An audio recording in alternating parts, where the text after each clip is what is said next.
Good morning student.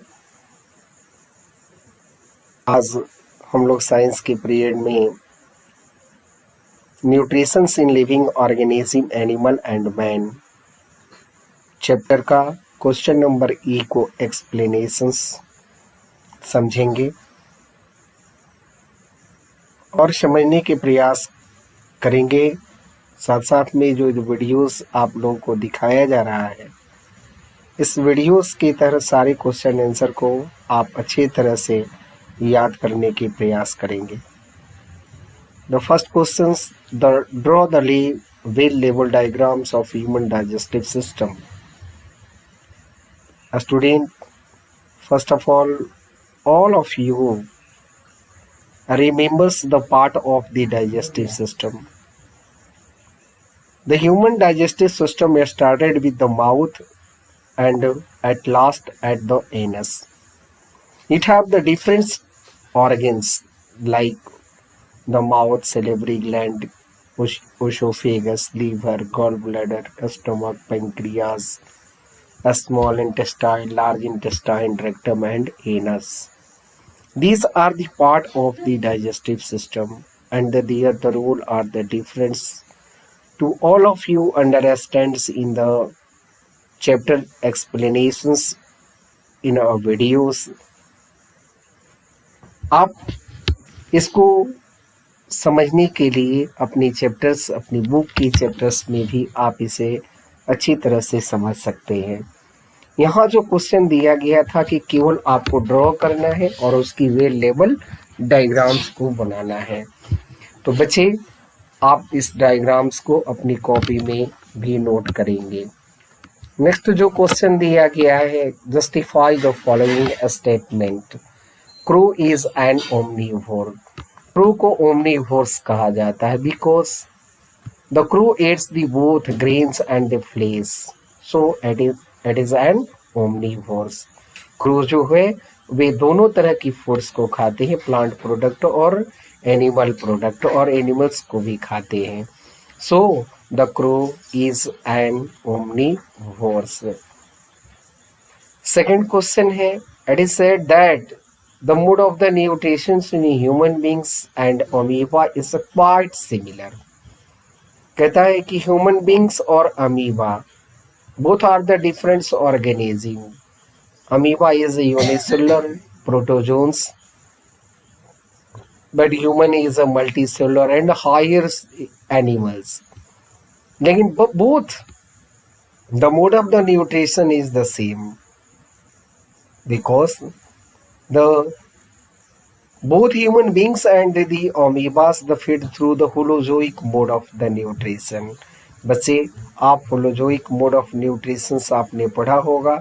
इसके different part है, different type है, जिसमें आपको इंजेशन, डाइजेशन, एब्जॉर्प्शंस, एसिमिलेशंस एंड इजेशंस टर्म आते हैं। और अमीबा भी ये पूरे को फॉलो करता है। दैट मीन्स अमीबा में भी इंजेशन होता है, डाइजेशन होता है, एब्जॉर्प्शंस होता है, assimilations and then the egestion is awkward.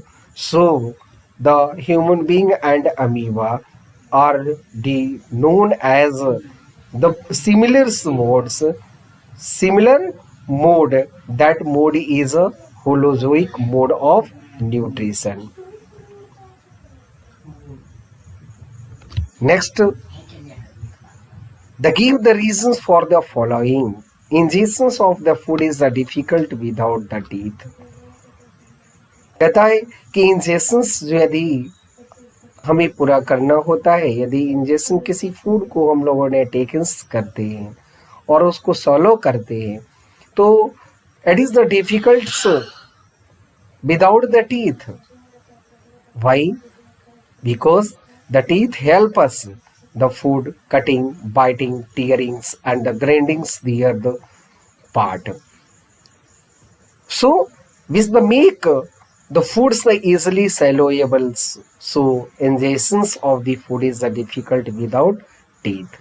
और ये solubles नहीं हो पाएगा यदि उस फूड को चीविंग ना किया जाए, ग्राइंड नहीं किया जाए, उसकी कटिंग टीयरिंग्स नहीं यदि होगा तो फूड इजिली सेलेबल नहीं हो पाएगा।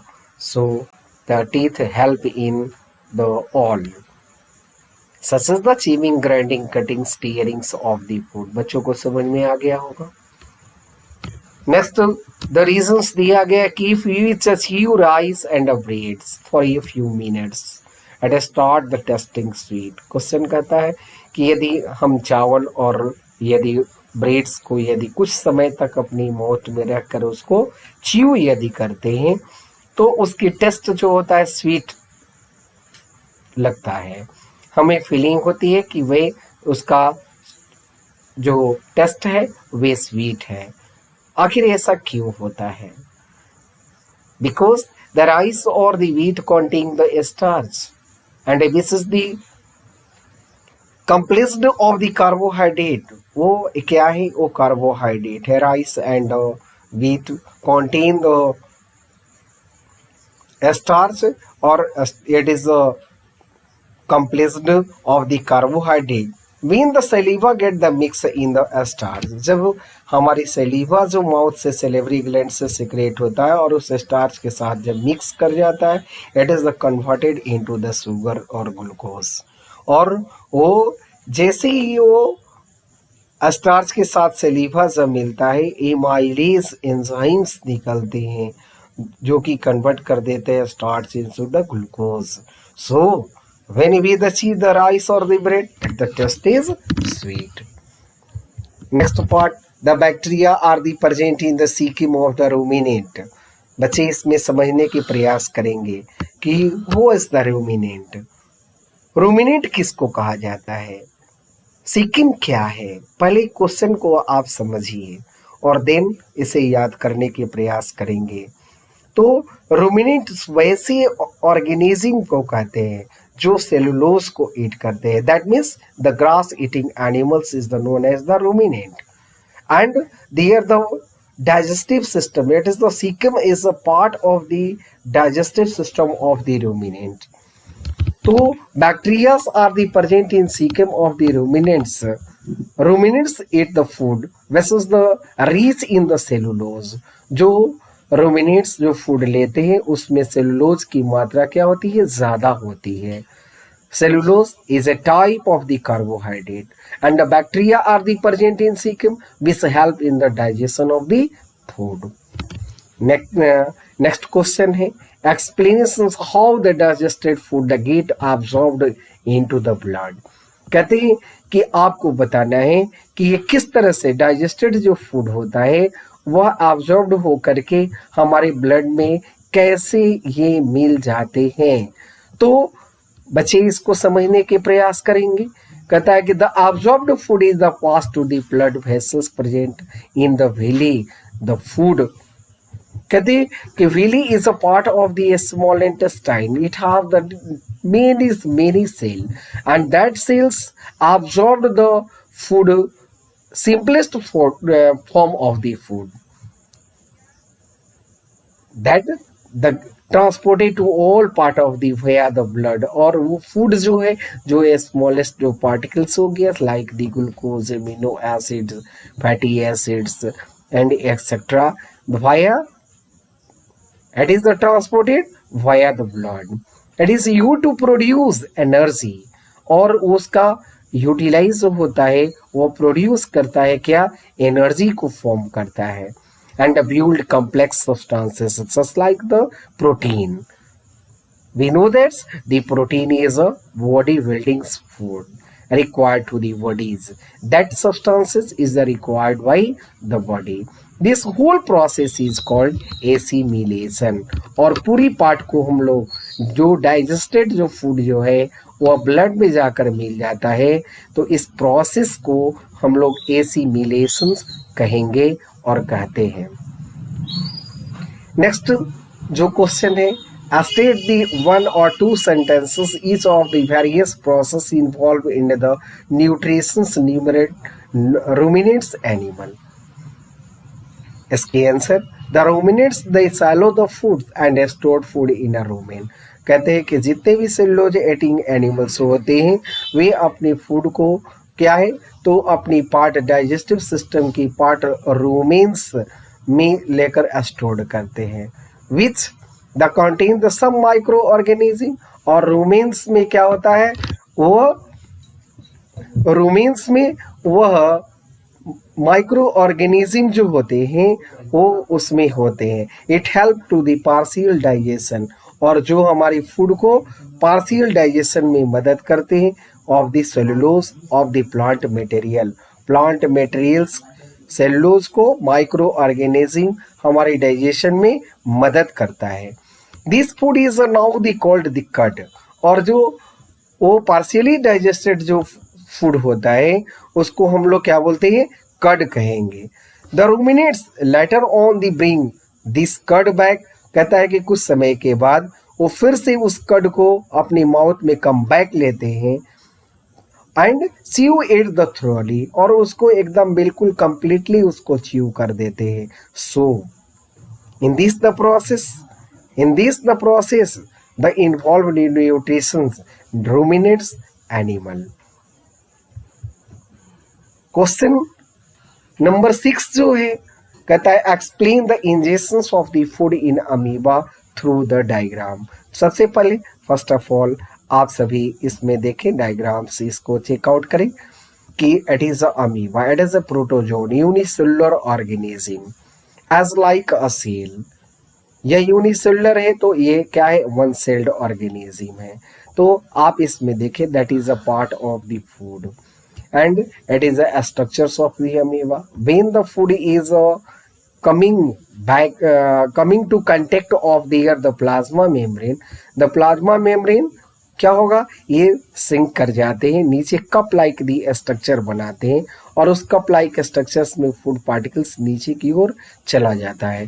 देन द प्लाज्मा मेम्ब्रेन की पार्ट जो होती है ये पार्ट टूट जाता है और फिर से वो क्या होगा, वो जुट जाएंगे तो फूड मटेरियल इस तरह से इन हो जाता है, इन पार्ट में पहुंच जाते हैं। अब इसके पार्ट में the different type of the digestive enzymes are the present in organelles of the amoeba and they digested it and the waste material is passed out by the bodies. So in this process we are the noted the ingestions, digestion, absorption, assimilation and digestion is the occurred. यहाँ आपने इसको explain करते हुए आप करेंगे कि amoeba feed on the small microscopic organism. यहाँ आप देखेंगे वो माइक्रोस्कोपिक ऑर्गेनिज्म को वो फीड करता है like the bacteria and algae. वो एल्गी और बैक्टीरिया उसके फूड हो सकते हैं। When the amoeba come in the contact with the food, amoeba उसके फूड के कंटेक्ट में जब आता है it produce the pseudopodia around the food particle. अपनी सीडोपोडिया जो होता है फॉल्स पीट होता है। It help in the capturing of the food and for the locomotion. तो हियर वो क्या करेगा, उसके चारों तरफ सराउंडिंग ऑफ सीडोपोडिया उसको घेर लेता है। Mean the pseudopodia get the pressure from the food particle, जैसे सीडोपोडिया उस फूड पार्टिकल पर वो प्रेशर जब देता है then the pseudopodia break. Pseudopodia क्या हो जाती है, वो ब्रेक कर जाता है, टूट जाता है and food enter the amoeba, और इस तरह से फूड जो है उसकी बॉडी पार्ट में पहुंच जाता है। Thank you to all. आप सभी ने न्यूट्रिशंस इन लिविंग ऑर्गेनिज्म के डिफरेंट क्वेश्चन आंसर को वीडियोस के माध्यम से आप सभी ने देखा और इसे समझने के प्रयास किया। बच्चे से रिक्वेस्ट भी है और आदेश भी है, ये दोनों बात समझेंगे क्या कि आप इसको अच्छी तरह से इस वीडियो को देख करके समझें और इस क्वेश्चन आंसर को अपनी फेयर की कॉपी में नोट करेंगे और आप चेकआउट कराइए, इसे याद कीजिए, एग्जामिनेशंस ऑफ व्यू से आप इसकी तैयारी कीजिए। Thank you to all.